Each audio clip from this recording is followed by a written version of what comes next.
안녕하세요, 정관입니다.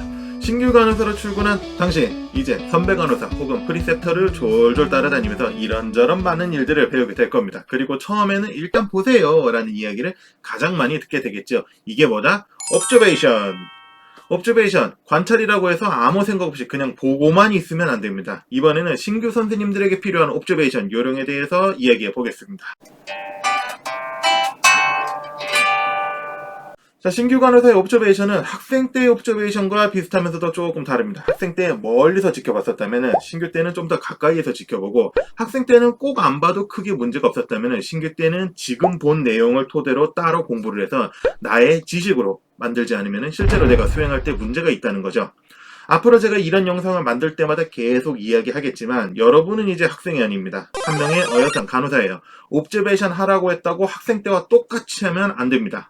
자, 간호사는 병원에서 실로 많은 업무를 수행을 합니다. 학생들이 보통 간호사의 업무라고 생각을 하는 의사 처방 확인, 처치 준비, 환자 상태 확인, 환자 처치 등을 포함해서 환자 식사를 확인하고 보호자 전화 응대하고 의사에게 경과 전달하고 검사 일정 조정하는 등 환자가 병원에서 생활하는데 필요한 거의 모든 것에 간호사의 손길이 필요합니다.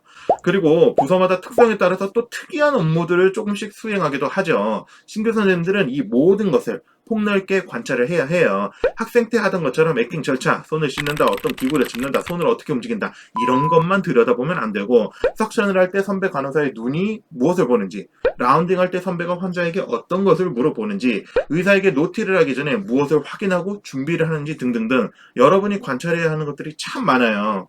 이거 다 여러분이 나중에 혼자서 해야 하는 일들이거든요. 특히 학생 때 봤던 거라고 공부했던 거라고 안 보거나 대충 넘어가면 안 됩니다. 자만하지 말고 전부 다 모든 것을 자세하게 살펴보세요.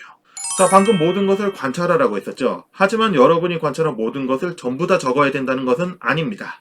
급하게 돌아가는 임상 현실에서 선배가 그렇게 쏟아내는 모든 것들을 적는 것은 여러분이 속기사급이 아니라면 현실적으로 불가능할 거예요. 아웃사이드 외톨이 처음부터 끝까지 속기에서 놓치지 않고 따라 적을 수 있으면 예외.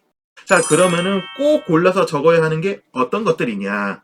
행위의 이름을 일단 적어야 됩니다. 이름을 알아야 찾아보고 공부를 하겠죠. 이름만 알아도 최소한 내가 알아야 하는 정보의 절반 이상을 찾아볼 수가 있는 거예요.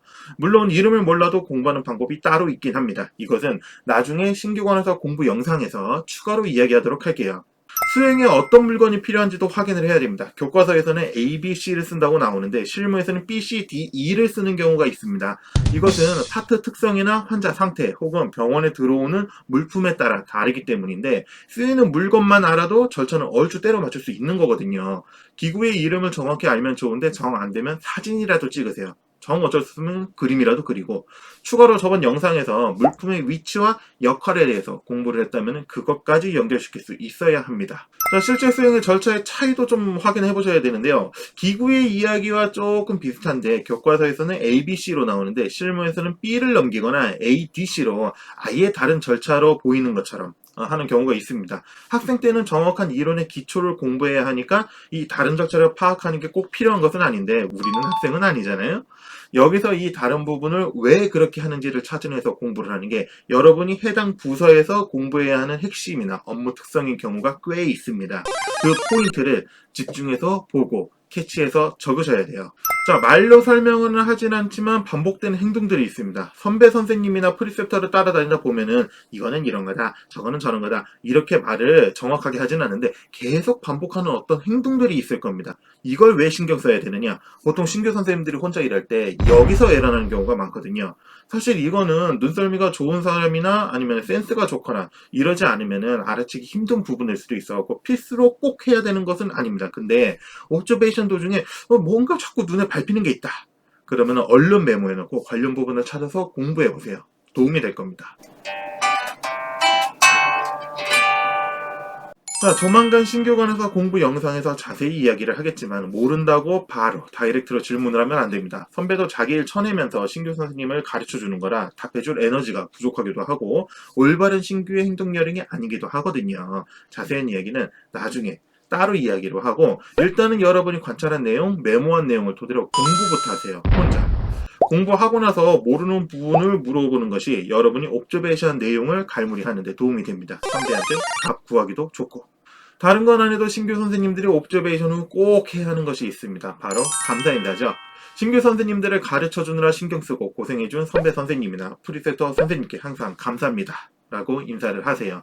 누군가를 붙잡고 가르쳐 준다는 거 이거 생각보다 엄청 힘든 일입니다. 물론 보람 있는 일이긴 해요. 근데 내일 하기도 바쁜데 다른 사람 신경을 써. 심지어 따로 보상이 뭐 엄청나게 나오는 것도 아니고 잘해도 욕먹고 못해도 욕먹고. 선물해 주라고까지 얘기는 안 할게요. 고맙다고 인사는 꼬박꼬박 해주십시오. 그래야 하나라도 더 잘 가르쳐 주죠. 자, 정리하겠습니다. 사소한 것 하나하나 모두 관찰을 하라. 이 모든 것이 결국 내가 해야 되는 일들이니까 가급적 많이 메모를 하되 행위의 이름, 필요한 도구, 실제 수행 절차의 차이는 꼭 살펴보고 말로 설명하진 않지만 반복되는 행동들이 있다면 그것을 캐치하기 위해 노력하자. 모른다고 바로 질문하지 말고 공부를 먼저 하고 그 다음에 모르는 것을 질문하자. 네 번째, 꼭 감사 인사를 하자. 입니다. 자, 잊지 마세요. 여러분은 이제 학생이 아닙니다. 짧은 관찰의 기간이 끝나면 결국 여러분이 하나하나 전부 직접 해야 되는 거예요. 늘 이것들은 내가 해야 되는 일이라고 생각하고 겸허하게 배우십시오. 자, 이번에는 신규 관하사 옵저베이션 요령에 대해서 이야기해보았습니다. 좀 전에 관찰을 했으면 공부를 해야 한다고 말씀드렸죠. 다음 영상으로는 신규 관하사 공부 요령에 관해 이야기를 해보도록 하겠습니다.